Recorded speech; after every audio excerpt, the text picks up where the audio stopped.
Добрый день.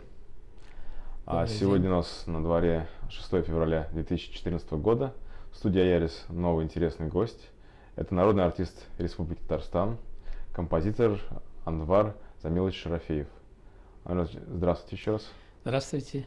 Очень приятно видеть вас у нас в гостях. И с вашего позволения мы хотели бы начать разговор с ваших родителей. Кто были они, откуда родом, как их звали? Я родом из деревни Урсаева, Азнакаевского района Республики Татарстан. Мои родители были крестьянами. Потом, впоследствии, служащими в какой-то степени. Они работали в колхозе в те годы? Да, в первые годы работали, до войны в колхозе работали. С 1941 года наша семья переехала в Тумутукский район. Там мой отец начал работать конюхом в отделении милиции, мать уборщицей в отделении же милиции. То есть такая простая трудовая семья? Простая трудовая семья. Анвар Замилович, а вы, может быть, знаете, такие вот серьезные какие-то вот вехи в истории страны затронули вашу семью? Если не отца с мамой, то, может быть, дедушек, бабушек. Ну, как вот, допустим, Первая мировая война, революция, Затронули. гражданская. Очень затронули. Расскажите, пожалуйста, об этом. Что знаете? Вот моя мать, когда она была жива, она прожила, к счастью, долго, до 90 лет. У нее в семье были 11 человек. Это было, значит, во время Первой мировой войны, 21 год. Год голода. Угу. По Волжье был страшный голод. Угу. Вот представьте, из 11 человек в семье остались живьем только двое. Вот, значит, мать, отец, получается, сколько там детей? 9 человек детей, да? Из 9 человек детей, значит, умерли с голоду. 7. Ужасно. Остались живыми, значит, моя мать, наша мама и старший брат моей мамы. Старший брат моей мамы затем, значит, погиб во время Второй мировой войны. У нас было 7 детей. У вас, у мамы, да? У мамы, да. Угу. 7 детей было. Как вы тогда жили? То есть времена были непростые. Как вот? Жили мы, можно сказать, бедно, откровенно говоря.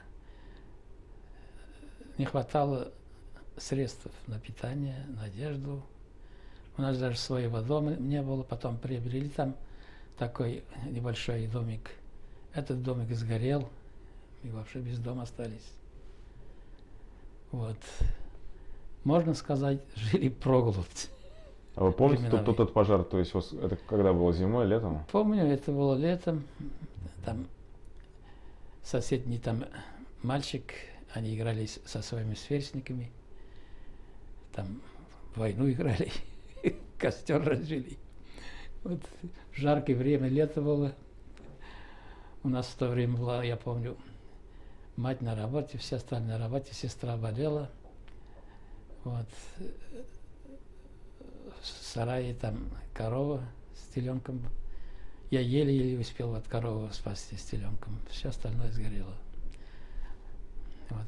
Потом мы на квартирах жили, квартиры снимали. То есть на съемных квартирах. Уже после этого дом не удалось купить? Нет, потом купили уже какие годы, значит, 50-е годы. Вот, купили там небольшой домик, у нас был свой домик такой, скворечник, как говорится. Тоже маленький, да, получается? Маленький, вообще маленький домик. Ну вот как семья переносила это лишение? Вот какое было общее настроение в семье? Ну, настроение в то время, мы, дети маленькие, так жили своей заботой, своими интересами. В детстве, как жизнь, она все равно, она как-то запоминается, это оптимистично. Все самое лучшее, да? Всегда самый лучший, самый интересный. Каждая вещь интересная. Ну, мне пришлось вот из-за этого, из-за того, что вот семья такая, началась война в 1941 году. Сестру забрали, старшую сестру, 17 лет ей только было, медсестрой там. Брат, значит, отца забрали, мать осталась с вот остальными маленькими детьми. Самый старший, значит, старше меня на 3 года сестра была, и я. И вот пришлось работать, жить надо. Пошел пастухи, районное стадо пас 9 лет, в колхозе работал, конюхом работал. Вот, пахал землю. Вот. Вот такая жизнь была. То есть, а время на какие... Это из-за того, что вот учиться не хотелось, а учиться вот раз работаешь как. Перешел я, значит, с 3-4 класса в вечернюю школу. Со взрослыми ребятами ходил в вечернюю школу, чтобы не бросать школу.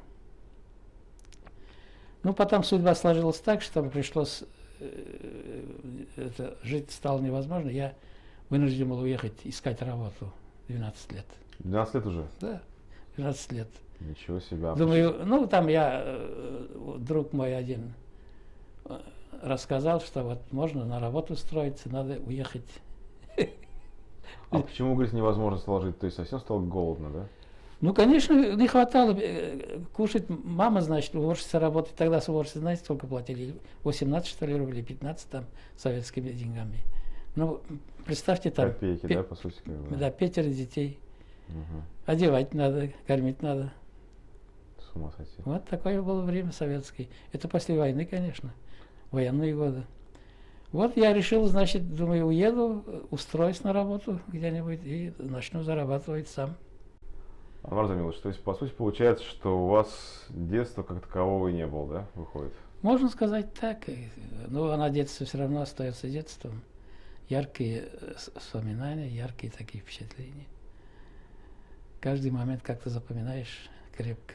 Как-то удалось вам вообще, не знаю, в то время, вот вы работали, учились в вечерней школе, как-то вам еще удалось как-то играть, не знаю, там... Играть оставалось очень мало времени. Я помню, на обеденный перерыв иногда приходил домой, а мои сверстники, ну, не все же тогда вот это жили и получше. У нас самая бедная семья, как говорится. Ну, мои сверстники играют на улице, я, смотря на них, страшно завидовал. А мне надо было, значит, обедать, покушать там что-то и обратно На работу. на работу. Это пасти скот. А вот когда вы учились со старшими ребятами, они вас никак там не обижали, все-таки маленький такой, получается? Нет, тогда, между прочим, дисциплина была в школах хорошая.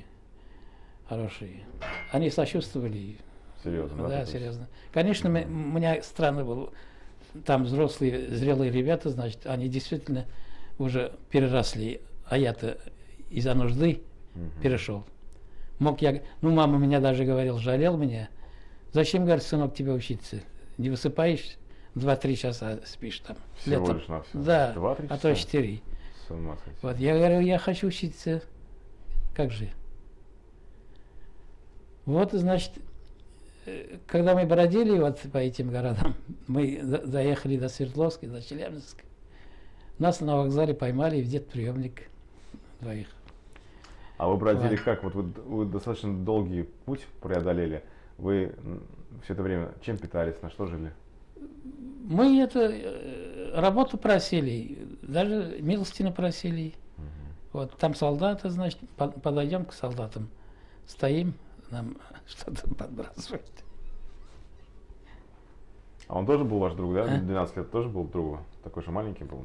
Ну, он на 1 год, что ли, старше был. То есть не сильно, в принципе. Да, ну, был такой близкий друг. Потом, значит, вот пошла-поехала. Я просил там, значит, устраивать меня на работу. Они все обещают, обещают. Потом мы убежали там из одного детприемника. Нас опять поймали. В Ульяновский детприемник привели. Уже в Ульяновске. В Ульяновский, да. С ума сойти. Сначала были в Свердловске, да, потом в Ульяновске. Челябинский. То есть весь Урал, да еще получается и Поволжье. Да. Ой, Потом, ой. значит, попался я уже еще в другой детприемник, Бугульминский детприемник. Вот. Ну, там тогда с меня где-то 13 лет было, что ли, уже. Вот. Ну, там, значит, вот произошло неожиданное. Я там начал музыкой заниматься, там как раз гармошка была. В детприемнике? Да. И я с детства научился играть на гармошке, когда еще в деревне был. У меня брат научился играть на гармошке, но я в гармошке я самостоятельно научился. Это я уже отступая говорю. Потом быстро я научился, играл, пел, значит, на Олимпиаде первые места начал занимать. Вот, очень любопытно, вот я уже назад возвращаюсь, да, как уехать. Вот, какой первый премии давали, вам интересно это? Какой, скажите? На первой премии это, значит, по Олимпиаде, раньше Олимпиада называлась, сейчас фестиваль называют, да? Ага. Я, значит, на тальянке играл и пел. Такой маленький, я ростом и тогда был маленький. С гармошкой, значит, у меня вот так глаза и нос только торчит. Это, значит, одно полотенце, одно хозяйственное мыло, вот такой формат небольшой, такой средний. И еще что? Спички такие завернутые, вот, как это вот, как это расческа, вот, такие, их ломали, вот, и там, вот так вот, да? Такой, да. Это считалось большой подарок. Серьезно? То есть такие нищие люди были? Да, дома так обрадовались. Во-первых, мыла нет хозяйственного, даже спички нет. Вот. Вот такой был. И еще такой интересный момент хочу рассказать, вот когда вот в деревне, значит, когда вот после таких олимпиад из Казани приехала комиссия подбирать талантливых детей. И моя кандидатура попалась. И там, значит, члены комиссии пошли к моей маме и объяснили, сказали, что мы соглашайтесь, мы увезем вашего сына, хотим вывезти в Казань. Обучать будем, учиться будет, музыкантом будет. Ну, моя мама религиозная, жалостливая. Нет, как я могу туда? Я все время говорил потом, если в то время меня, значит, отправили, я уже очень рано начал композитором быть туда-сюда, кто знает. То есть был такой шанс, да? Потом, да, шанс был такой. Ну, как этот шанс был упущен, вот когда уже вот детприемник, значит, вот Бугульминский, у меня там, значит, неприятный инцидент произошел. Когда играл, значит, сидел, занимался на гармошке, там ребята, значит, там же уличные ребята, разные там, значит, группировки в то время тоже, карманники и прочее там. Но они меня начали оскорблять, издеваться разными словами. Вот. Я взял, встал и дал одному по зубам вот так, очень крепко вот здесь прямо.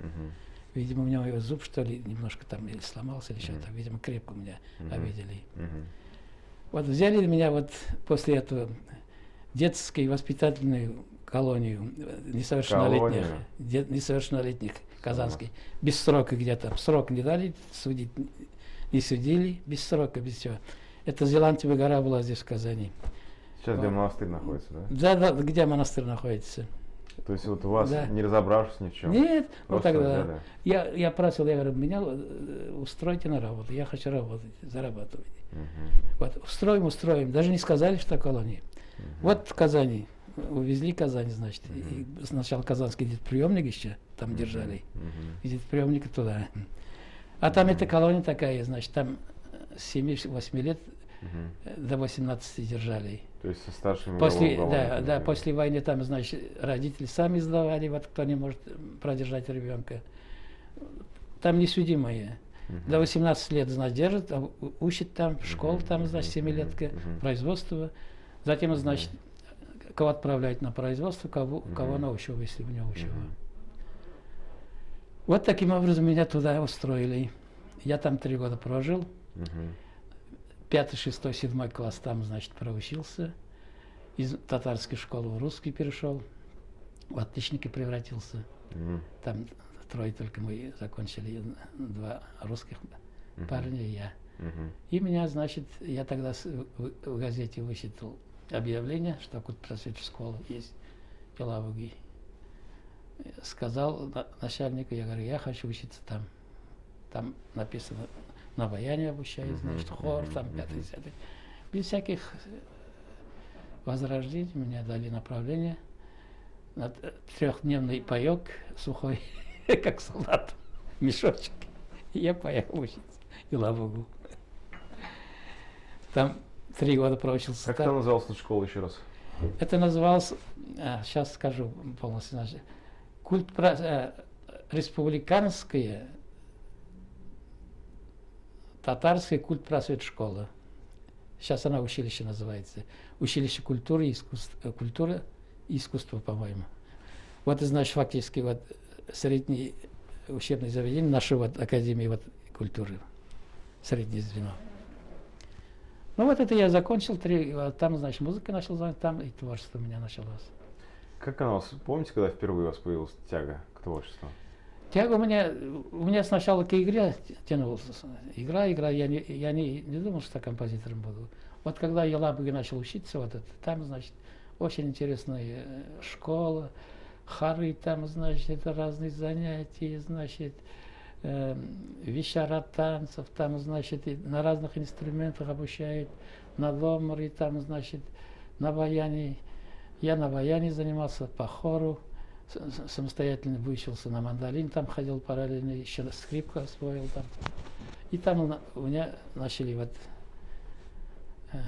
появляться свои собственные мелодии, песни. Они сначала где появлялись? У вас в голове? В голове, конечно. В голове, да. Вот я, потом она все больше, больше, больше. Я целую тетрадку там написал, значит, я уже не помню, сколько там количества. Окончил опять я на отлично. Очень крепко начал заниматься сознательно, думаю, у меня появилось желание быть композитором уже. Композитором быть появилось. Я недолго рассказываю? Нет, очень интересно. Вот, значит, это...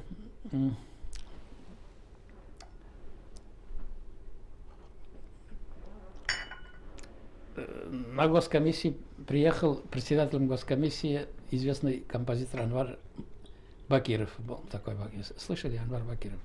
Его уже нет в живых.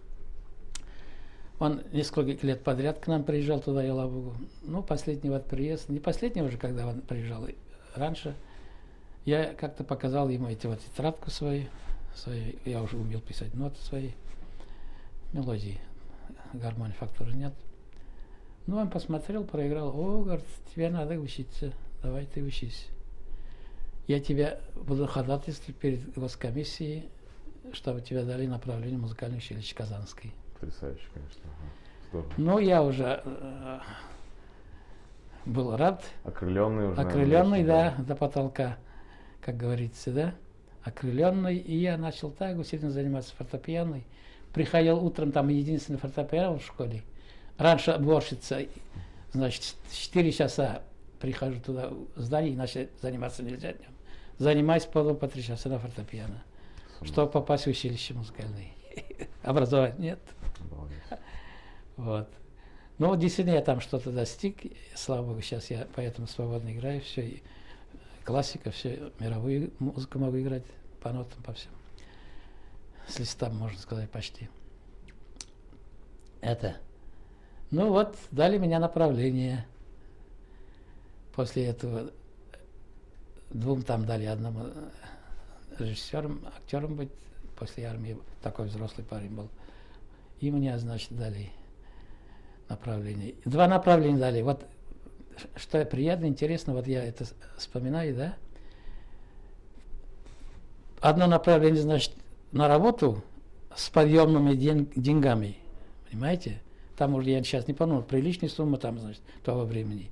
В общем, 2-3 месяца можно жить на эти деньги спокойно. И с такой приговоркой, если не поступишь, если провалишь экзамены, то, значит, ты поедешь на работу. Если поступишь, будь здоров, учись. Вот какое гуманное, уважительное было отношение. Очень интересно, конечно. Да, я это до сих пор такой с благодарностью вспоминаю. Но где? У меня из дома ни копейки нет, там также они существуют в бедноте. Тут я, значит, у меня вот такой рос.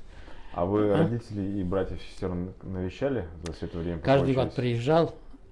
Я еще, как у меня в нормах детских домов, тогда приравнивался это детской колонии, к нормам детских домов. Меня независимо от успеваемости назначили стипендию 18 рублей. А такая рядовая стипендия была 16 рублей. То есть повыше. Уже на 20 рублей. Ну, правда, я все равно там на 4-5 учился, неважно, но главный такой, значит, поддержка, потому что я же прямо из детской колонии меня отправили. Вот, меня как детдомник, как это уже, хотя тогда с мать была жива, но фактически я уже с ними сколько лет не жил в это время. Отец жив был? Отец в это время давно уже погиб, да? умер, да. Отца нет, сестры нет, брат тоже уехал тоже там остальными. Мать там, значит, другими детьми, там 3-4 остались еще. Как судьба сложилась у ваших братьев и сестер? Вы как-то были более-менее пристроены все-таки на казенном обеспечении? Да, на казенном, можно сказать, и как при своем старании. Но у них такой судьбы не было. Они, значит, с трудом закончили там начальную школу. Немножко потом жизнь стала налаживаться потихоньку после этого, уже когда я учился. Я елабы учился какие годы? Вот, 53-56 годы. В это годы уже вот времена Хрущева. Более-менее уже жизнь стала налаживаться. Мама наша пенсию раньше времени получила, как много детей. Вот. Тоже повышено? Да, повышенный какой-то. Ну, больше, по-моему, даже, чем она зарабатывала уборщицей чуть-чуть. Вот. Ну, там старшая сестра работала в то время уже. Братишки подросли, они там росли, тоже работали там в колхозе, там подрабатывали, учились вот таким образом. Я каждое, значит, лето на каникулы приезжал, делился с ними своими, значит, достатками, одежду оставлял там, что у меня лишнее, все. Такой связь все время была, и сейчас до сих пор есть. Ну вот вас направили в Казань, в училище. Ну вот направили, значит, я поступил, тогда в том году открылась отдельная группа, открыли, теоретико-композиторское отделение, 4 человека набрали, один из них был я. Из этих 4 уже никого нет сейчас, к сожалению, один я остался, все умерли. Вот, там были известные люди? Один очень талантливый мелодист был, Фатарахман Ахмадиев. Его песни до сих пор поют в народе. Но он не смог это училище закончить со 2-го курса. Он уже 2-й раз поступал туда. Мелодист был очень хороший. А почему? Там Батыршин был, значит, такой, и Щукариков по национальности Чувашин. Он больной был, он погиб, старший был у нас. Тот тоже погиб, значит, прикладывать любил, 42 года ушел. Этот тоже Ахмадиев не смог выучиться. Он уж тогда начал мелодии писать, его песни уже начал, сам играл на баяне, фотограф был хороший. Возгордился, мне кажется, так. Вот, не сумел в училище закончить. Звездная болезнь. Да, звездная болезнь раньше времени началась. Закончил я один из этой группы. Ну, естественно, вот, значит, в 60-м году я уже закончил музыкальное училище, 4 года, учился у Юрия Васильевича Виноградова, в котором много композиторов наше татарское училище. Тоже успешно закончил. Там уже начал осваивал композицию в какой-то степени, значит, фортепиано, все такое, в общем, программа. Музыкальное училище успешно завершил. Дали меня направления опять хорошие, директора музыкальной школы, так как, что я бывал, и меня засчитали, что жизненный университет. туда-сюда. Там двоим только давали. У меня до сих пор это направление лежит в архиве. С окладом, с квартирой, все. Я иногда сожалею, я после того очень тоже еще скитался так, мучился, не мог квартиру получить здесь в Казани. То есть вам квартиру давали? Да, все со всеми То есть условиями. после училища? После училища, да. Ага. Ну, это открыть я должен был, это новое открытие. Прямо открыть, организовать. Все там в условиях было написано. Это как, в смысле, что такое новое открытие? Новая музыкальная школа должна была открываться. Ну, в Азнакайском районе, сейчас город. И вас туда директором хотели Туда, поставить? да. А вы не согласились? Я не согласился. А почему? Почему? Потому что чувствую, для того, чтобы быть композитором, не хватает образования среднее. Во что бы ты ни стал, решил консерваторию закончить. Ну как, поедешь, знаешь, консерваторию, у меня уже тогда семья, вот жена, квартиры нет. Да, дочь, значит, уже еще маленький. Квартиры нет. Вот. Ну вот, поступил в консерваторию. Трудно было поступать в консерваторию? Нелегко. Ну, в общем-то, я особо и трудностей не чувствовал. Ну, там знания большие требуют. Я все-таки осилил. Там диктанты, эти спецсервисы очень трудно. Потом у меня же образование не системно было, музыкальная школа мимо. Вот. Пришел я в музыкальное училище уже, во сколько, 21 год меня уже. Туда приходит 14 лет, вот считайте, 15. Потому что пока культпросветительное училище, там, значит, у меня было пропущено в деревне. Вот, уже взрослый человек. Юрий Васильевич, вот мой педагог, когда, значит, принимал, вот я помню его сомнения, смотрит на меня. Так он, интересно, его очень уважали, он в консерватории до конца преподавал. Очень такой солидный человек, музыковед, композитор, сам пишет тоже. Вот этих наших известных композиторов обучал всех. Яникеева, вот это Хаснували Юлиных, Бакировых, там, Моносыпов, вот, которые их уже нет, правда, вот они все у него начальное образование получали. Ну, это что я? Вот попался я хорошим профессорам в консерватории Альберт Семенович Лемон, класс. Это известнейший, очень большой педагог, очень талантливый композитор. По оркестровке Назип Жиганова. У вас был, да? Да, он ректор. Вот. Окончил эту консерватору я в 1966 году. К тому времени я уже сборники издал, где-то 3-4 у меня сборников было издано, инструментальных, вокальных. Симфонические произведения были, камерные там.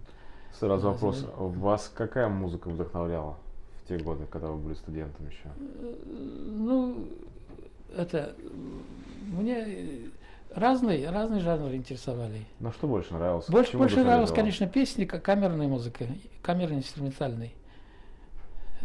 Миниатюры, камерные инструментальные миниатюры я люблю, и до сих пор пишу. Вот последняя книжка, кстати, такие небольшие. Но они не так уж маленькие, но такие среднего масштаба написал я вот для инструментов, для скрипки и фортепиано. А из авторов кто был близок наиболее? А? Из авторов кто был наиболее близок? Из авторов вы имеете в виду? Композиторов. А из композиторов, ну, композиторов у нас хороших, замечательных, много, конечно. Они там много, каждый по-своему. Рустем Яхи мне очень нравился. Вот. И Музафаров, Мансур Музафаров я очень уважал и уважаю до сих пор. В то время Захид Хабибуллин у нас замечательный композитор был. Они все народные тоже, народные артисты уже. Вот. Явдат Фейзи, неповторимые мелодии. Видите, их сколько? Жиганов, значит, уж в крупных произведениях. Он писал больше оперы, там, симфонии, меньше песен, там, романсов. Вот. Потом, вот, мое поколение, их творчество мне тоже очень нравилось. Например, Фасиль Ахметов, вот, который уже тоже большим композитором, он на 4 года раньше меня учился. Лауреат имени Глинки, лауреат России. Вот. Яникеев, вот, здравствует, мой друг, коллега, пока вот из того поколения остались. Вот их, так что достаточно. Из русских, мировых кого-то? Ну, из русских мировых у меня самый любимый Чайковский, конечно. Чайковский, Моцарт, вот, Грик,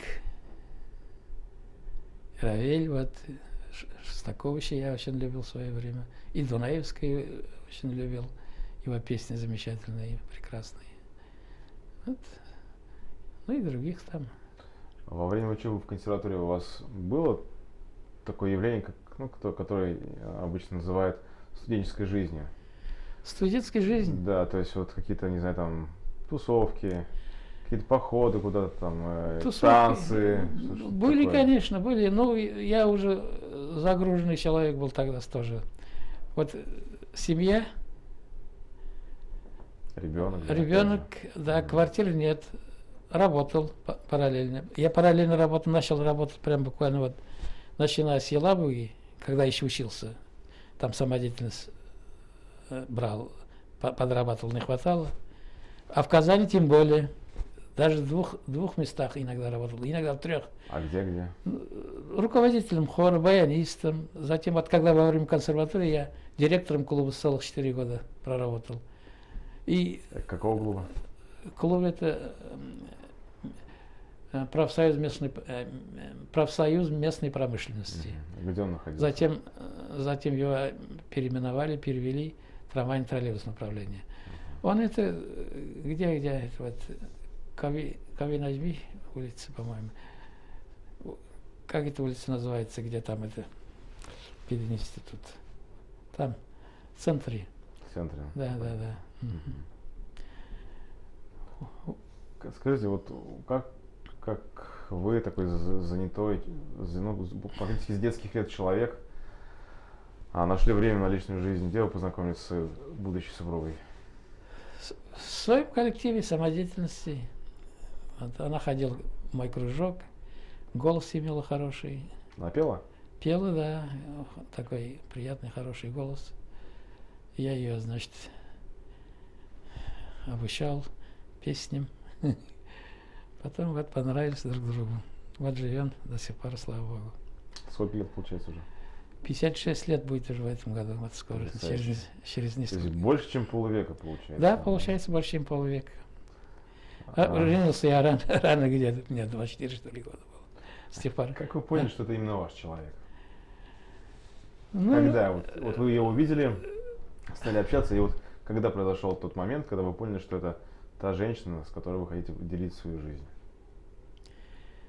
Ну, когда близко общаешься, когда она рядом с тобой, значит, это чувствует внутренность, душа чувствует. Какой-то магнит появляется, необъяснимый. Вот. Внутреннее уважение, доверие. Вот так потом и любовь появляется. Помните, как сделали предложение? Помню, как же. Расскажите. Ну, я ей, видимо, тоже очень понравился. Я это чувствовал. Иногда же говорят, иногда женщины выбирают мужчин. Может быть, и здесь, и в данном случае. Она уже прямо очень уже хотела завоевать мое внимание. Вот. Я это чувствовал. Потом я смотрю, я начал внимание обращать, тоже смотрю, хороший характер, симпатичный, мне нравится. Вот, вроде с ней приятно, общий язык находим. Потом она все время старается контактировать со мной. Вот. Ну, тогда только дружили ведь очень честно. Дальше поцелуй, там, это значит... Не доходило? Нет, да, нет. Так что это... Она была честной. Вот. До того, как мы расписались в ЗАГСе. Совместная брачная жизнь у нас началась только после того, как оформили полностью документы. А вы долго встречались до свадьбы? Ну, где-то около года, что ли. Ну, и так уж много. Ну, где-то около года, наверное, получилось. Вот. Свадьба была А? какая? Пышная, многолюдная? О, свадьба, какая там пышная. Денег не было, да? На богатую? Денег не было, никого, ничего не было. Да. Даже стол накрывать нечем было. Там какие-то мы там сообразили по-своему. Там какие-то настойки даже. Даже водки покупать денег не было. А кто, Она неграмотный тоже. Тоже я не так говорю. Ну, диплома образования нет, так? 9 классов окончила, без профессии. Работала она на фабрике, простой рабочий. Ну, там тоже гроши платили. Где-то 50-60 рублей. Деньги, что ли? Отдельно, значит, я на прописке еще тогда. Когда мы уже вот сколько лет жили, значит, я к тому времени жил отдельно на квартире, на съемной квартире. Педагогом уже начал работать. Стал на очередь. 12 лет в очереди простоял исполкоме. Вот. Когда приняли член Союза композиторов СССР, это 1900, вас приняли, да? Да, в 1973 году. Потрясающе. Вот после того только, значит, вот это мою очередь подняли, там решили дать нам трехкомнатную квартиру. Вот. А до этого вы где жили, До получается? этого раньше, года 4-5, дали одну комнату такую, без условий, из старого дома. Там частичные условия. То есть, получается, 13 квадратных метров было это. ой, Одна комната. такая маленькая. Вот такая комната, если не меньше. Втроем мы там жили. Дочь тогда уже где-то уже более-менее взрослый. Туалет во дворе? Туалет во дворе, сарай там, это печь, печное отопление. Там вода была, ну газ тоже привозной был, на Кларцикине это было. Вот когда, значит, уже вот я, значит, себе доказал, передоказал, композиторское, значит, дело. К тому времени уже много произведений, мне уже поют, играют. Вот. А кто из известных людей был вашим первым исполнителем? Из таких вот, кого знает народ, люди? И первым исполнителем у меня большие артисты были. Фахри Насырдинов, народный артист РСФСР. Народная артистка РСФСР Зулейха Хизматуллина первые были. Ишвуляков из того. Их, к сожалению, сейчас нет никого. Потом дальше, значит, среднее поколение народное. Все мои песни поют народные артисты. А как вы к ним пробились? То есть как они про вас узнали, про ваше творчество? Ну, это ведь у нас связь, встречаемся. Нет, иногда они сами просят, иногда... Это понятно, что я понимаю, как это происходит сейчас, а как это произошло тогда, когда вы еще были студентом консерватории и ну, когда только неизвестно, начинали? когда еще ты неизвестный, конечно, автор сам предлагает ноты. Вы сами ходили? Да, к подходишь, концертам? да, кто тебе нравится. Просишь, вот, посмотрите, пожалуйста, понравится, вот, может... А вы Пойти. помните, кому вы первым подошли? Кто был вашей первой звездой? Ну, у Кто меня, согласился? это еще начиналось в музыкальном училище. Мифтахова, там была такая народная оперная певица, со мной училась. Я ей, помню, первый раз обращалась. Она меня спела. Вот. Потом, когда еще учился, Ишвулякова тоже, вот, идеал Ишвуляков, оперный певец, тенор был такой очень сильный. Они не отказывали. Ну, конечно, смотрят, если не нравится, не берут, и тогда... Тут, Но им нравилось. Да, мы и за деньги их не подкупали. Это сейчас уже такое отношение сразу. Деньги, даже автор продает там вот эти эстрадные песни. Мы тогда, я до сих пор никому ничего не продаю. У меня уже это в привычке. Я все, если нравится, пожалуйста, бери. То есть бесплатно? Даже бесплатно, абсолютно. А как вы жили в то Вот. время, на что тогда? То есть Ну, то, что вот вы работали в клубах? Во-первых, получается? я работал, потом педагогом, я же очень долгое время педагог. То есть после окончания консерватории вы пошли в преподавательскую работу сразу? Я и до того работал педагогом, только в школах таких школах музыкальных, ага. музыкальных и этих общеобразовательных школах. После консерватории я в педучилище преподавал более 20 лет, где-то А что 23-24. преподавали, какой курс? Музыку же, баян, мандарина, вот, фортепиано преподавал, вот такие инструменты индивидуальное обучение. Вот. С вашего позволения вернемся немного к вашей семейной жизни. У вас дочь родилась через какое время после брака? Ну, как вы стали мужем и женой с вашей супругой? Через год мы женились в 1958 году, дочь родилась в 1959 году. Что, по вашему ощущению, изменилось в вашей жизни после того, как вы стали супругом, отцом? Ну, как сказать, тут много изменилось. Очень много изменилось. А что именно? Во-первых, творчество совсем стало другим. Угу. Многогранно, серьезный, да, глубже, зрелые, так. С каждым годом, вот, например, художник, он все время в поиске. Я сам тоже всю жизнь в поиске.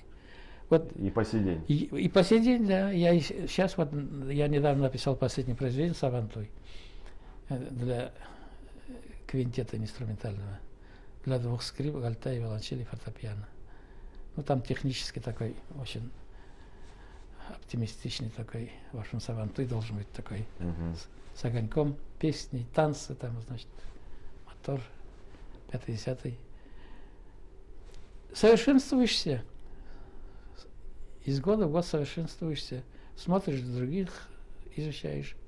Свои ошибки начинаешь понимать. Вот я свои произведения до тех пор не отстраняю, пока полностью не удовлетворяет самого себя. В первую очередь самого себя. То есть самый важный судья — это вы сам? Самый важный судья. Если у меня самого нет сомнений, значит, я всегда вижу, и другим нравится это.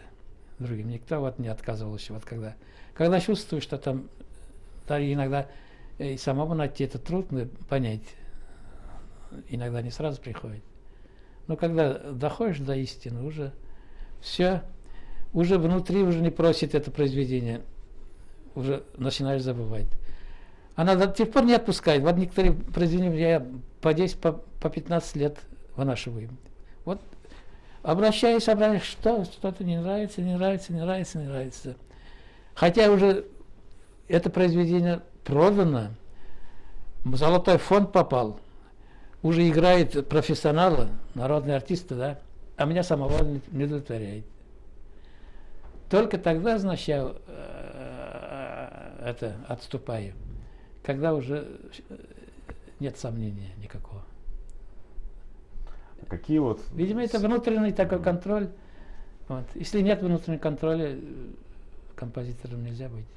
Вот сейчас, спустя уже, получается, годы, десятилетия, анализируя свой творческий путь, какие, на ваш взгляд, вот ваши творения вам кажутся наиболее знаковыми? Ну, у меня буквально вот вчера только вот мой авторский концерт передали по радио на 30 минут. Они в золотом фонде уже давно. Там народные артисты все поют мои песни, инструментальные произведения. Вот. Айдар Файзрахманов вчера вот пел, Георгий Ивушев, так, Рахим Кулов есть такой очень народный певец, большой. Ну, там и другие пели. Вот. На 30 минут. Ну, есть, конечно, более такие, которые больше нравятся. Ну, автору обычно свои вещи все нравятся. Они же, как говорят, как дети. Как дети, да. Ну, люди, конечно, по-разному. Вот что удивительно, вот иногда думаешь, вот это сам рассуждаю, вот это слабее, а это вот сильнее, это вот супер. Вот кому-то даже вот это слабее нравится, кому-то, понимаете? Кому-то вот средний или супер нравится. Видимо, это вкусы разные у людей. Очень индивидуально. Очень индивидуально, да. И не знаешь. Вот когда уже они начинают петь, думаешь, значит, все нормально написано. Раз человек принял, добровольно поет, исполняет. Обычно ведь исполнитель, если не нравится, не исполняет.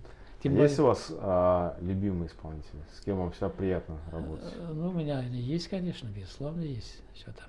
Давайте их назовем. Вам из солистов, что ли? Можно солистов, можно, Ну, из певцов. возможно, может, Ну, есть единственное. коллективы. Вот коллектив есть. Дирижеры, Ну, может, вам например, вот нравятся. из Мгм. певцов. Я очень люблю, по-моему, у нас это настоящий голос. Вот, Рустам Маликов, народный артист Республики Татарстан, певец. Зухра Сахабиева. Ну, Илхам Шакиров у нас уже тоже, он уже стар, он, кстати, моего года рождения. Вот. Ну, Что, высший признанный мэтр. Да, Мгм. да, признанный такой. Ну, другие, и скрипачи у меня Шамиль Манасыпов, я с ним сотрудничаю уже который год, и сейчас находится в моей произведении. Вот, готовлю сейчас вот несколько произведений, жив буду вот к юбилею. Скрипичный пьес, ансамблевый для квартета, вот для квинтета, даже саванты хочу ему отдать, еще партии не переписал. Из виолончелисты, вот замечательные у нас виолончелисты, вот Лариса Маслова, Люция Исмагилова, очень замечательные, вот, и другие есть, вот. Пианисты есть у нас, Марат Сиразетдинов, замечательный пианист, вот. Коллектив у нас хороший есть, конечно, вот это хор, академический хор Таминдарова, Милявша Таминдарова, замечательный хор ведь. Замечательный. Вот. Скажите, когда вы, прожив такую довольно тяжелую жизнь, почувствовали, что вот можно уже вдохнуть и уже житейские трудности как-то отступили? Ну, эта грань чувствует, я не знаю. Ну, сейчас, например, вот сейчас уже чувствую, что мне все хватает. Вроде, слава богу. Вот. Единственное, что хочется больше показать свою музыку, но сейчас другие времена, трудные времена, с деньгами связано. То есть сейчас уже Да, творчество да. Потом у меня возраст, да, ездит туда-сюда, в общем, проявлять активность уже не такой возраст, так? Но я все время, пока еще не остановился, пишу и пишу. И вот я еще в пути творчества. Вот сейчас, на данном этапе вашей жизни, как проходит ваш в целом такой обычный, стандартный рабочий день? В основном я сейчас дома провожу больше. У нас собрание бывает, союз композиторов. Хожу туда, когда собрание приглашает. Вот когда приглашает, вот завтра меня пригласили на телевизионную передачу, вот, которая в воскресенье будет, это Маданият Даньяса, мир культуры, по-русски, если. Вот я очень обрадовался. Вот, завтра вот пригласили для репетиции, видимо, как бы вот пригласили меня. Иногда вот на свои на концерты приглашает, где там мои произведения играет. Часто Вот. исполняют? Исполняет, ну, не могу сказать часто. Почему? Потому что сейчас ведь эстрада в моде, шоу. А я в этой области так не особенный. Это не ваше. Это Вы- не моя. Мгм. Не моя. У меня душа не лежит, я могу это писать, но меня эта душа не тянет, понимаете? Не тянет. Вы в своем творчестве всегда стараетесь быть честным перед собой? Честно только. Вот как я, какой принцип поставил, я до сих пор в этом принципе. Вот. Композитор должен писать то, что пишется, то, что у него получается, я так считаю. А у меня получается в этом народном плане, классическом плане, серьезном плане, образная музыка. Вот. Как часто вы, создавая произведения, обращаетесь к народным корням? И для чего это вам нужно? Народным корням почему обращаемся? Во-первых, я уже впитал это народные корни. эти корни у меня внутри сидят. Я порой даже сам это не знаю. Вот мелодия, образ получается, начнешь анализировать, она очень близко к народным истокам. Значит, она у меня сидит. Сидит, я уже впитал с детства. Это органично уже. Для Органично, да, органично. Я даже не задумываюсь и не смотрю, не сравниваю. Ну-ка у меня это народный, ненародный, 5-й, 10-й. Вот. Само собой получается. А вы каким-то образом следите за творчеством ваших коллег? А как же? Обязательно. Обязательно. Кто из современников, из вот ваших соратников по цеху композиторскому вам более импонирует? Из живых меня импонирует Ринат Еникеев. Из русских вот Леонид Лебовский. Его симфония мне очень нравится, инструментальное произведение. Рашид Калимуллина. Вот в такой современном плане он занимается. Ну, из ушедших, вот недавно ушедший, вот Фасиль Ахметов, мой был коллега, очень хороший, очень близкий его творчество. Вот. И другие есть. А на ваш взгляд, современная музыка сейчас развивается в каком направлении? Я говорю о профессиональной музыке, конечно. Профессиональная, да. Ну, профессиональная музыка у нас немножко, как сказать, сейчас господствует вот эта эстрада, вот, излишний. Потом немножко прилично, я могу сказать, в приличном плане очень много халтурных произведений. Низких художественном отношении. Вот им дорогу открыли. Сейчас, видимо, возможности есть. У кого есть деньги, тот человек проводит всякие всячину. Там и работает, там и мелодии толком нет, и гармонии нет, и фактуры нет, и профессионализма нет. Это как композиторы есть такие, так называемые, вот самодеятельные появились. Они себя композиторами считают. Сейчас очень мало внимания вот, обращает вот на эту классическую музыку, на народную музыку. Мне кажется, это не совсем правильно. Все должно параллельно идти. Хороший, добротный, значит, эстрадная музыка, как один вид, один жанр. Хорошая, добротная музыка, значит, в народном плане, классическом плане. Хорошая, добротная музыка, камерная, инструментальная музыка, симфонический, оперный. Вот в западных странах, как оказывается, вот в каждом небольшом городе не только оперный театр есть, там, оказывается, есть и симфонический оркестр, и филармония, и концертный зал. Это в каждом небольшом городе? В каждом небольшом городе. А народ там с удовольствием ходит вот на эти классические концерты. Они с удовольствием слушают там Баха, Бетховена, Чайковского, вот, Моцарта и других композиторов, Равеля. А у нас разве этого есть? Ну, в малых городах точно ничего не увидишь. Мало городов ничего не увидишь. Крупных, вот. Да. Вот пропаганда, работа в этом направлении, мне кажется, очень недостаточно ведется сейчас. Это запущено сейчас. Вообще культура запущена, к сожалению. А как вот, на ваш взгляд, сейчас композитору в этой жизни реализовать себя, то есть не жить в нищете, каким образом выходить к зрителю, каким образом вот, звучать, потому что, ну, уж не секрет, что эпоха авторов уже прошла.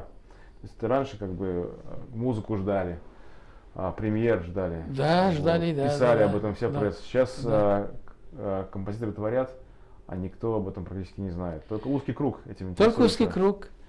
Потому что это от того, что вот это порядки вот, по организации концертов изменились в нехорошую сторону, понимаете?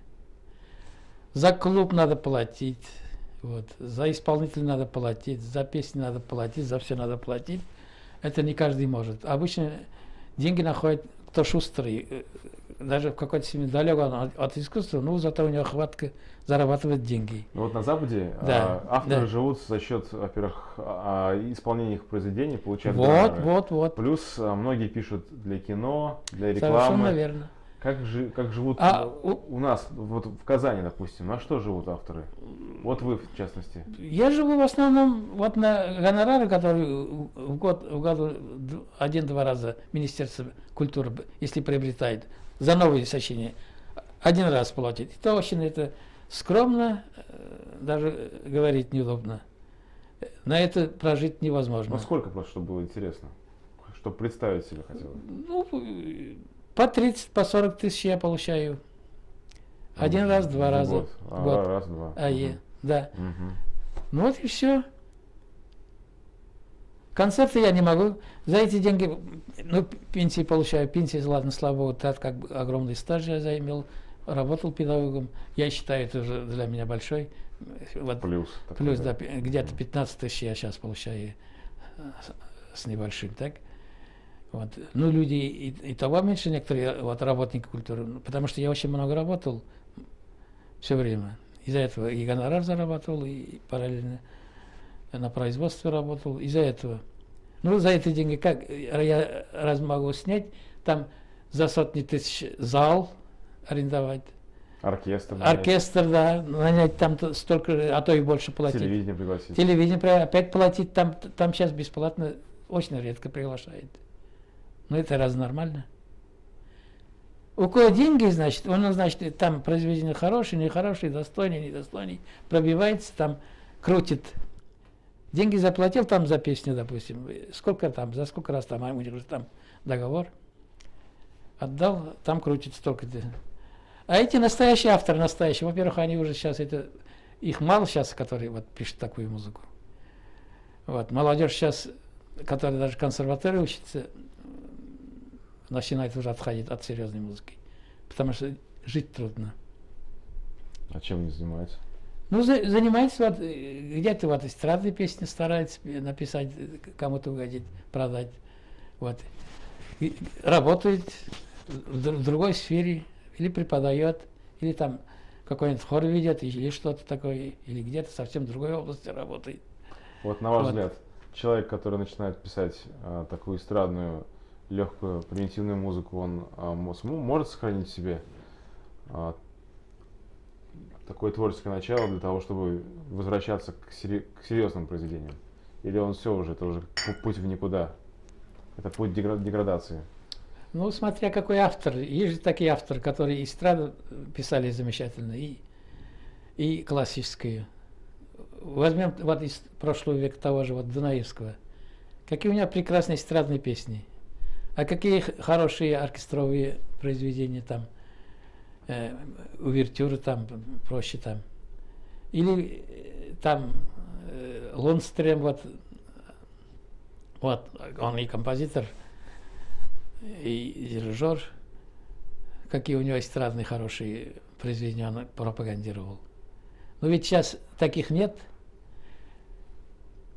И сейчас есть такие композиторы, но их очень мало, которые пишут эстраду. Ну, если пишет серьезная настоящая музыка, вот я же сказал, я вот не могу переключаться, потому что душа не лежит. Что я могу себе делать? А вот всегда было интересно, Вот. будучи профессионалом, вы музыку слушаете сами вот в свободное время? Ну как же, я слушаю и концерты. У меня любимый канал «Культура» с удовольствием. Вот. Ну их только мало, вот все каналы эстрады. Эстрада сейчас в нездоровом направлении. Я не знаю, как вам. Грубо они поют, понимаете? Кричат ведь. Музыка ведь не в крике красота. Музыка это художественное, эстетическое произведение. Красивой она должна быть, душевной. И в эстраде красота должна быть. Вот сколько могут, столько кричат. Разве это дело? Громкость заглушает, понимаете? При этом теряется эстетика, восприятие.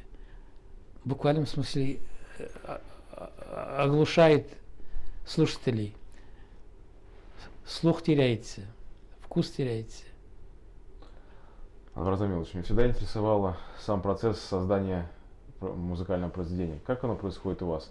Так же, как в детские годы, когда у вас музыка сначала возникала в голове, а потом вы ее уже переносили на партитуру. Или же у вас появляется сверхзадача, и вы вот скрупулезно, как вот формулу, выписываете то, что хотите потом уже изобразить? Образы, они сами по себе рождаются в большинстве случаев. Образ состоит из мелодии, формируется в мелодии. А вот этот образ, мелодия у меня, она буквально неожиданно в разные моменты происходит. В большинстве случаев. Даже во сне. У меня есть очень хорошие песни такие, которые во сне. Звучат во сне, я встал, звучит. Взял карандаш, написал, проверяю, отличная оригинальная песня получилась. Пою, поется. Вот. Потому что, видимо, там задний, как там, седьмой там чувство работает, видимо, каким-то образом. А некоторые, вот когда вот этот образ нашел, какую задачу себе ставишь? Ведь жанров много музыки. Поэма, соната, сонатина, квартет, квинтет, увертюра. У них, у каждого свои формы, вариации. Это уже в мировом, так сказать, масштабе разработанные формы многие, известные. Нам уже оставили корифеи, такие как Моцарт, Бетховен, другие композиторы. То есть их музыка вот, не теряет актуальности, да, вот и, значит, начинаешь целенаправленно, значит, вот этими своими материалами, начинаешь работать, делаешь композицию. Где нужно развиваешь, где нужно, значит, связываешь, где нужно, значит, соединяешь и так далее. И так там есть свои музыкальные законы. Вот. А как уж там получается, это уже зависит от мастерства, от композитора. Вот на ваш взгляд, сейчас вот уже будучи таким признанным, получается, ну я не побоюсь этого слова, аксакалом музыки, вот на ваш взгляд, насколько вы реализовались как профессионал, если попробуем это измерить в процентах? Если в процентах, да, я когда учился, когда был студентом консерватории, у меня были планы очень большие. Минимум 3-4 симфонии, 2-3 оперы, балет и так далее, и так далее. Я реализовался очень немного. Вы сказали в процентах. То, что я хотел, наверное, если в процентах примерно, сколько можно сказать так? Наверное, где-то 15-20%, наверное, не больше. Потому что вот жизнь, современная жизнь, все поглощает, пожирает. То есть нужно было выживать просто. Выживать надо. Питаться надо каждый день. Вот этой вот установки нет, заказов нет социальных. Театр не работает для нас проще. Вот, выживать надо. Вот процентов 15-20, я думаю, я реализовал себя. Как хотел, как чувствовал, когда меня было 25, 30, 35. Ну, сейчас уже силы нет уже. Все. Уже время ушло. Это самый такой пишущее время, это ведь когда 40, 30, ну, 50. Но вы все равно творите. Так понимаю, вы не прекращаете работать? Ну, я творю, безусловно, потому что у меня это творческое мышление, оно не останавливается. Все время потребность. Вот я закончил вот Сабанту, и так, все уже так, теперь там партия только. У меня вот на очереди сейчас для сборника там последняя пьеса, там, Элиги, она уже у меня все запланирована, там уже вариант написан, ну, я хочу этот вариант заново пересмотреть, заново, значит, переоформлять. Ну, внутри я чувствую, как она должна быть. Вот я хожу все время, жду момента, когда же я сяду она меня не отпускает, вот это уже последний. Она у меня должна быть 10-й пьесой в последнем сборнике, 12-м. Там у меня элегия, серенада, романс, вальс-скерцо, трио поэма, поэма, квартет, квинтет и так далее. Вот такие разные такие лирические планы. Серенада, я уже серенада сказал. Типа вот такой. Это я, вот, во-первых, этот сборник готовлю для учебного репертуара педагогического. В национальных школах особенно. Но она не только для национальных, вообще для Татарстана. Вот эти музыкальные школы, училища, они так остро нуждаются в таких вот пьесах, особенно инструментальных. Песни-то сейчас много, особенно эстрадные. Сколько хочешь. А вот такие, там же ведь надо, так сказать, профессионально писать, профессионально развивать форму, найти настроение 5-10, чтобы соответствовало. Все надо учитывать там. Вот. Потом для концертных вот эстрадных коллективов. Концерты ведь должны они настоящие чередоваться с песнями, с инструментальными пьесами, произведениями. А у нас что делается сейчас? Одни песни, притом еще в одном направлении. В одном направлении, вот эти страны. Притом они еще такие неяркие. Слушаешь, вот сейчас 1,5-2, ни одна мелодия не запоминается. Образ не остается, потому что они безобразны. Понимаете? Как пишут, вот как они вот пропускают. Молодежь портится, вкус портится. Страшно портится. Есть ли у вас на сегодняшний день авторитет в профессии, на кого вы равняетесь, на кого смотрите, с кем сверяете свое творчество?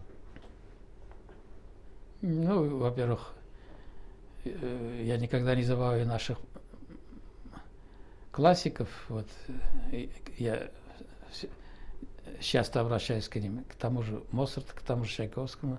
Я обожаю. Вот и Бетховена смотрю, и наших композиторов смотрю, вот того же Рената Яникеева я с удовольствием вот смотрю его пьесы. Вот. И Рустем Яхина вот смотрю, Василия Ахметова. Вот. Есть, как же, сверяешь. Анвар Замилович, с вашего позволения вернемся более к вашей семейной жизни. Расскажите, пожалуйста, о своих детях. У вас сколько дочерей? Две? Одна дочь, да? Одна дочь. А как вы ее назвали? Почему вы выбрали имя, именно то, которое вы ее нарекли? Ее зовут Изида. Греческое имя, да? Греческое имя, да. Античное. Угу. Да. Вот я высчитал где-то, вот понравилось. Есть имя Резида, это более татарский уже известный. Резида. Это Изида. В общем, близко. Назвали вы? Назвал я, да, так. Ну, она кончила педучилище, училась на оформителе, художником работал, оформителем. Сейчас вот дочь воспитывает, с мужем живет. Муж Андрей. Андреем зовут русский товарищ. Внучка Алина, уже вот 15-й год, в 9 классе учится. Да, дочь вот уже вот в этом году на пенсию собирается. Уже? Да, уже 55 будет вот в октябре. С ума сойти. Как время быстро бежит, да? Да, быстро бежит. А вы как, вот, когда внучка была еще маленькая, вы любили с ней нянчиться? Ну как же, внучки это самые любимые, самые, конечно. Даже больше дочери любишь. Иногда дочь обижалась, вот, ты меня меньше любил, как... Я говорю, тогда другой любил, у меня времени не было любить. Я утром ухожу из дома, вечером 9, полдесятого прихожу, где там любить остается, немножко так полоскаешь. Она вот заметила, вот запомнила, не раз меня упрекала в этом. Видит, что как я внукам, значит, внучкам обращал внимание. Вот, говорит, ты их, вот ее любишь, а меня ты не так любила. А у вас времени не было, да, дочка, заниматься так плотно, как хотелось бы, наверное? Да? Ну, конечно, не хватало. Что там, раз целый день на работе, а она там в детском саду, потом тоже в школу пошла. Вы сами знаете жизнь, как это. Когда работаешь, а дома тоже некому, все работали. Конечно, мало оставалось, мало времени для воспитания. Детьми нужно регулярно заниматься надо. Вот вы потрясающе много живете в браке со своей супругой. Это, получается, ваша первая любовь. Да, первый. И вы никогда не изменяли своей любви. Нет. Вот хочется поинтересоваться. Вот в чем вот ваш рецепт долголетия семейного? Почему я спрашиваю? Это очень актуальный вопрос сегодня. Сегодня очень много молодежи заключает браков, и Да. также часто эти браки Да, распадаются. да. Как правило, живут там год, два, три, и все, уже брака нет. Вот Да, в да, чем, да. вот как вам удалось? Столько лет, это же просто уму непостижимо. Ну ведь когда долго живешь, во-первых, стабильность, слово стабильность появляется. Вот. Для человека стабильный такой режим жизни надо дома иметь. Лишний раз не волноваться, не переживать. Мы не ругались особо, не ревновали друг друга. Она меня доверяла, я ей доверял. На этой почве у нас не было. Потом привыкаешь к друг другу, протираешься, как говорится. Она уже мой характер знает, что я люблю, что я не люблю. Я ее знаю. Потом все это изживаешь потихоньку. Сначала, конечно, не сразу это получается. Первые годы каждый старается себя доказать, передоказать, что он лучше, выше. Потом со временем понимаешь, что это все ни к чему, понимаешь. В общем, терпение надо, уважение. Уважение надо уметь сохранять. Ее надо выращивать, это уважение. А если это оскорблять, там, разрушать, конечно, ну, терпение, Бог, как говорят, велел терпеть, терпение надо. Иногда не все гладко бывает, и у нас не все гладко бывало. Я не скажу, что все прекрасно, все хорошо. Всяко бывало.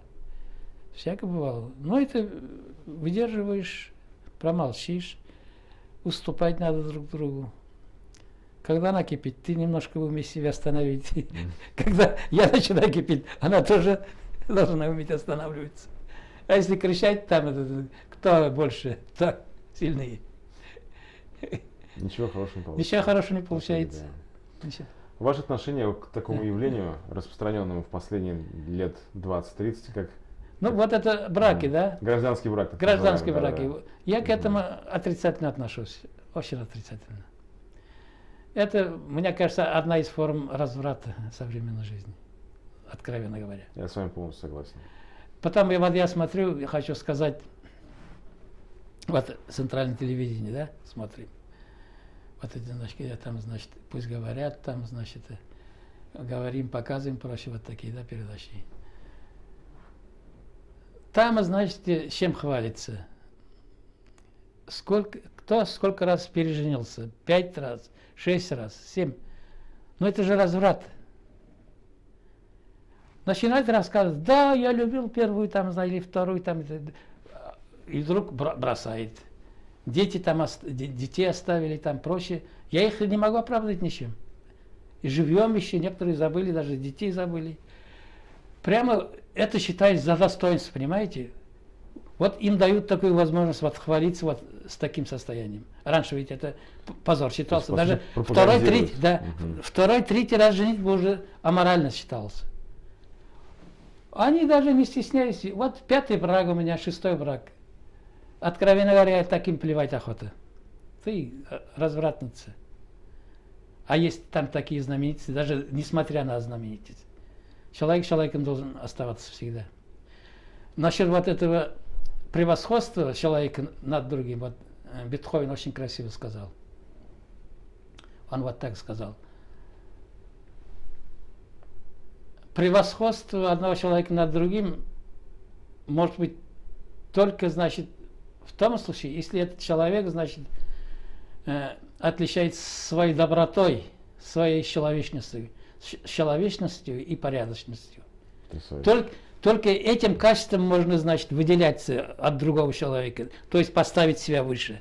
Здорово сказано. Отлично. То есть Это Другой Бетховен был. гениальный Ну, композитор. ничего не добавишь, все, Да, очень да, верно. да, да. Он Потрясающе. еще в свои зрелые годы сказал, когда он уже всемирно известный человек. Вот. Он же вот не возгордился. А вот каковы ваши, опять-таки, второй рецепт, это вот взаимоотношения с дочерью, с внучкой? Потому что, ну, даже еще в нашей русской классической литературе сказано, что есть проблема отцов и детей.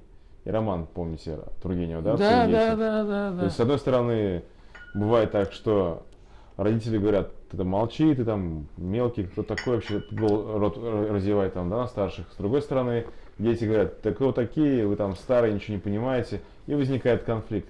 Вот как у вас обстояло дело с этим? Какой вы находили подход к своей дочери, к внучке? Ну, с дочкой, конечно, были у нас стычки. И сейчас иногда бывает. А по поводу чего, как Ну, правило? по поводу, опять-таки, того, что вот она долгое время не могла работать, хотя хотела, вот это я критиковал, осуждал.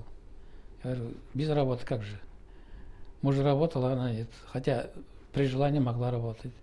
А почему не хотела? Вот я не знаю, вот значит на мужа, вот надеяться на мужа, значит. Вот, Ну, а муж, наверное, хорошо да. зарабатывал, наверное, да? или Ну, как? нехорошо, но все равно уже не так хорошо зарабатывал. Самый обычный, обыкновенный. Вот на эти почвы я. А на другой почве я не вмешивался. Кого она хотела любить, любила. С кем хотела жить. Она во втором браке. Вот. Ну, я хотел ее удержать первый брак, но не получилось, что сделал. Я свое слово тоже говорил, что неправильно делаешь. Надо вот жить. Ну, Если несмотря не на это, у них, получилось, да, у них получается по-своему, они не всегда считаются с родителями. Это верно. Сейчас особенно, сейчас авторитет семьи, это она, особенно вот в средних таких обычных семьях, Низкий, да? низкий. Я бы не сказал. Ну, вот опять-таки вот это порядки жизни немножко не так. То есть разрушается институт традиционной семьи, традиционной да? семьи На котором разрушается. общество держалось Да. Это связано, опять-таки, вот это безработицей, неопределенностью, вот это. Вот. Законы все время меняются, вот повышение жизни все время. Стабильности нет. Это ведь тоже, это прежде всего отражается на семейной, на семейное положение. Я думаю, так. А как внучка растет? Как вот Внучка, с ней, как отношения у вас? у нас с ней отличные отношения друг к другу. Мы Она более такая покладистая, получается? очень покладистая, да. Она меня очень тоже обожает, любит. Я ее обожаю. Пока трения нет, со временем не знаю. Гарантии не могу дать. А кем хочет быть? Есть какие-то наклонности А? уже? Кем она хочет быть? Какие-то наклонности у нее уже проявляются сейчас? Знакомые? Наклонности? А наклонности есть. Уже она думает сейчас о профессии.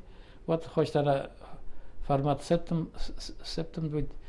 Вот по медицине хочет учиться. Медицинское училище хочет. Творчество тут Нет, творчество не проявилось пока, нет, да? нет, Не передалось. Не передалось. Вот дочка я хотел художником сделать. Тоже не до конца получилось. Но она сама виновата. Я ей помог, вот не смог доказать. Вот немножко у них там свои законы молодежные пошли. Подружки, 5-10. Вот. И кем она сейчас работает? После музыкального училища, то есть художественного училища, я хотел ее устроить, помочь. Академии художественной хотел ее. Но она этого не сумела. Не хотела, не захотела. Куда она пошла? Не захотела. А? Куда она пошла после этого? Ну, она работала там оформителем. А вот. после? Еще каких-то работах, в общем, так в разных местах. А сейчас не работает? Сейчас не работает в последнее время. Понятно. Ну, дай бог, может, как-то все и утрясется. Я думаю, временем, это утрясется, да, утрясется, конечно, да. А мне вот хотелось бы вот о чем вас спросить. Есть ли у вас на сегодняшний день какая-либо заветная мечта? Заветная мечта. Что прям закрываете глаза и вот представляете, думаете, вот как бы было бы здорово это все осуществить. Меня сейчас тянет обратно к деревне, в деревню тянет душа, видимо, от того, что я оттуда вышел. Хотя у нас квартира хорошая сейчас, вдвоем живем, в двухкомнатной квартире. президент нам дал бесплатный вот перед в 4-м году. Вторую квартиру. Первую я получил, я уже говорил, вот трехкомнатная была, дочки семьей оставили мы. Вот после этого вот дали нам двухкомнатную квартиру. Несмотря на это, вот тянет душа, тянется, вот хочется где-то в деревне, вот в спокойном таком, около речки, лес жить, без шума, в природе. А вы давно были вместе своего детства? Там, где родились, где прошло? Там, первые годы жизни да, вашей? там у меня осталась только сестра старшая. Вы там бываете? Бываю, но не каждый год. Сейчас тоже меня уже тяжело ездить, там далеко, Азнакаевский район. Автобус, своей машины у меня нет. Но у меня сестренка младшая есть, она каждый год ездит. Вот несколько лет уже я не ездил. Вот хочется съездить, пока не могу. Ну, когда вы там бываете, какое-то у вас чувство, наверное, да, такое? Ну, чувство одолевает? там всегда, конечно, чувство такое очень хорошее, теплое, очень желательное. Вот. Все близко там, каждое дерево, каждый, так сказать, уголок. Ну, жизнь все равно и там меняется, все там, изменения замечаешь, здорово. Люди подросли, дети, уж там многих я уже не знаю, хотя там, ну, в Тумутуке я оттуда там давно не живу, как я сказал, вот 12 лет, с тех пор я там не живу. Это было где-то 47-48 год. Считайте, сколько времени прошло. Много изменилось там? Много. То есть Много. можно что-либо узнать из того вот Можно. тех картин, которые остались в памяти Ну как с же, детства? особенно вот уголки природы, они не изменились. Прямо так щемят, когда вот видишь, хочется. По каждому приезду я пешком обходил всегда эти места, подолгу стоял, любовался, вспоминал все то детство, все такое. Ну как же, это родина, никогда не забывается. Враз Замилович, какие качества в людях вы цените больше всего? Порядочность. Фальшь не люблю, обман не люблю. Вот. А если... Наглость не Ага. люблю, наглый характер не люблю. Неоправданный такой. А есть ли, на ваш взгляд, поступки, которые нельзя прощать? Как вы считаете? Ну, вот, есть, конечно, есть такие преступления, которых, как вот есть сознательные убийцы, понимаете, вот это серийные. Как их простишь? Это же страшно. Вот я поражаюсь вот эти фильмы, да? У меня прямо вот порой дым встает. Вот хочется сказать, это же хуже гитлеровский гестапо. Мучают друг друга наши вот соотечественники за деньги. За бизнес, да? Показывает. Вот дети вырастают жестокими. Вот эта школа, вот расстрел там. Это, они же вот воспитывают. Это жестокость откуда выходит, вы думаете? С утра до вечера вот эти страшные фильмы показывают. Там же прямо страшно. Такие формы там садизма выдумывают. Дымом встают волосы. Притом свои люди над своими людьми, друзьями, вот как их можно любить? Не больно война какая-то там, да? Да, не больно война, да. Там каким-то. Так во время войны вот мы сколько фильмов смотрели, там даже гестапо Гитлера, это редко таких страшных картин показывали. Не в такой форме. Садизм в высшей степени. Вот откуда это берется? Вот как это можно прощать? Таких я не могу простить тоже. А вот вы жили в двух эпохах, получается, да? Да, То есть в советской и в слава нынешней Богу, да. постсоветской. Вот вы рассказали, что ваша семья жилась довольно бедно. С другой стороны, вам дали путевку в жизнь. То есть, получается, были Да. плюсы и были и минусы. Да, Как есть сегодня тоже. Сегодня вроде и прилавки полные, с другой стороны, вот и, получается, композиторы не востребованы. То есть, Да. и опять-таки, есть и Да. плюсы, и минусы. Но если вот выбирать, какая из этих эпох вам ближе? все-таки по многим вещам меня старые ближе. Там все-таки государство, правительство с человеческим лицом более к людям было обращено. Ну, уже не скроешь. Вот, например, я стал благодаря этому государству композитором. Я это никогда не забываю. Как я могу хаять это государство, когда вот я должен был, если меня по-современному называть, бомж я бомжом остался, понимаешь? 12 лет, бомж, настоящий бомж. Но однако меня помогли же стать. Разве это плохо? А таких, как я, по-моему, не один. Из таких детдомов, из этих вот героев там вот Александр Матросов, там, они тоже колонисты, в детской колонии был, я не знаю какой, вот, и так далее. Детдомники, из детдомов сколько выходили. Потом вот эти бесплатные медицины разве отрицать можно? Бесплатную путевку давали, правда, и сейчас некоторые, может, начали давать. Вот. Мне, например, слава богу, несколько лет дают уже бесплатную путевку, спасибо им. А куда ездите? Васильев ездил. Слава им, Господи. Это который Сосновый Бор? Да. Нет, Васильевский, ага. да. Вот. Потом, значит, эти учебы бесплатные. Вот. Помогали. И самое главное, вот меня нравится из прошлого, людей заставляли всех работать. Это очень важно. А сейчас не волнуется, кто не работает. Только не работает. Да, тебя так и надо, вроде.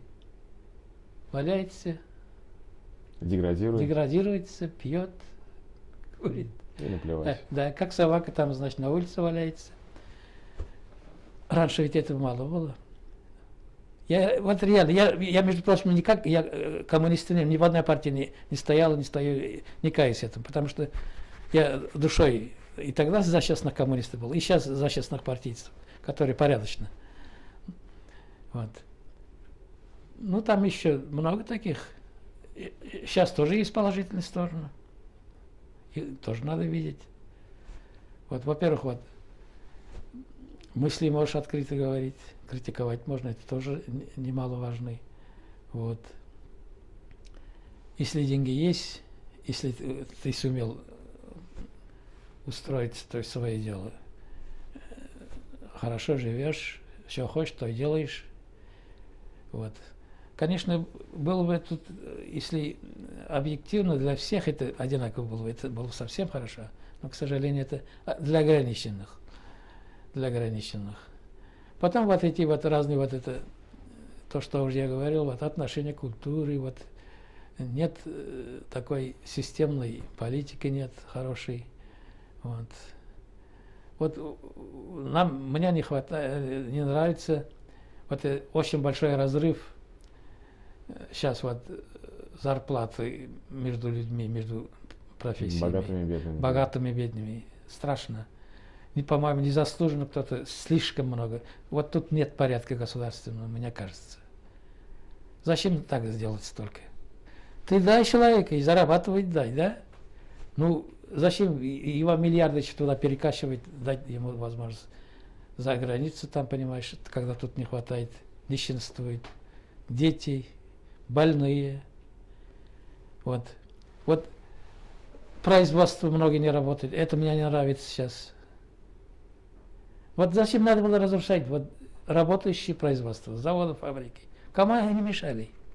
Ну ты называй вот другим названием, да, вот это фермы называй или там или еще что-то придумай, да? Работали вы все вот это. Все разрушили ведь. Понимаешь? Потом это вот бюджет. У нас же богатейшая страна, богатейшие. Все есть. И территории есть, и леса, и моря, и океаны. Все, и люди, да? А земля пустует, бурьян растет. Не возделывается. Да, не возделывается. Ну это как хвалить-то? Продукт там привозят из-за границы, там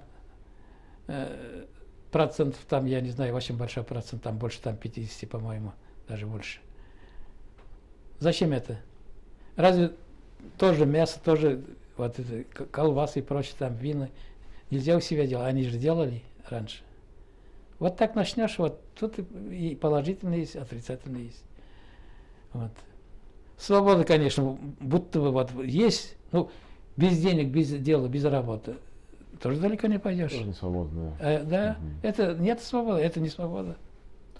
Анвар Замилович, а вот как человек, который прожил в Казани несколько десятков лет, как вы оцениваете те изменения, которые произошли с городом вот за последние Да, 10-15 лет? вот это я считаю положительное вообще, да. Конечно, вот это изменение, это Казань преобразила до неузнаваемости.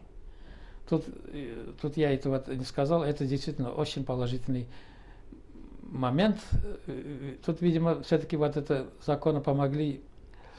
Какое-то время у нас суверенитет, под законом суверенитета ведь мы жили, да? Шаймиев наш, по-моему, неплохо воспользовался этим суверенитетом. Вот эти вот выселения трущоб, Ветхое жилье, да? ветхое жилье. А с другой стороны, у нас же это началось. Анвар Замилович, а вот в Татарстане начали с другой это. стороны, вот столько разрушили исторических памятников. Это плохо. Целые кварталы исчезли. Это плохо. Это вот с лица противоречие. земли, да. С одной стороны, вот очень хорошо, вот из ветхого переселили в новые районы, там микрорайон построили. С другой стороны, вот это опять вот кризис культуры. Это не обращение на культуру. Зачем историческую культуру уничтожать? Даже наши святыни, вот это Тукаевский дом разрушили. У нас там места мало. Возможностей мало без этого, кроме этого, да? До основания там разрушили. А сколько полагали? Вот дом печать, книги, издания вот ликвидировали. Это тоже к культуре относится. Вот собирается там, значит, художников там здание отобрать, что-то такое, им платить нечем. Короче говоря, тут вот недоработок очень много. Ну, конечно, вот, смотришь, все вроде к лучшему идем, что-то хорошо меняется потихоньку. Анвар Будем Замилович, надеяться. Давайте представим, что запись нашего с вами разговора посмотрят ваши потомки лет, так, допустим, через 100, 150, а может быть 200. Неужели вы думаете так? Ну а почему бы нет? Это же все для вечности делается. Что бы вы хотели бы им сказать вот сейчас, в начале 2014 года? Ну, да, это вопрос серьезный. Что я хотел сказать? Люди должны жить мирно. Вообще забыть о войне, о соперничестве,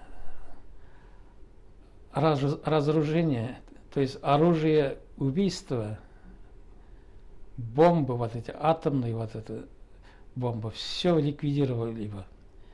Вот. Люди бы между собой жили по-братски, дружно и делились бы, без войн только. Чтобы всем возможность была работать и жить по-нормальному, по-человечески. Любить, рожать, развиваться и дальше. Главное, вот, уважение. Меньше крови. Крови тут очень много. Сколько крови уже человечество пролило. Вот хочется, чтобы вот это поняли раньше времени. Поняли вот эти мужья, наши вот президенты, правительства, поняли наконец, вот, смогли договариваться между собой.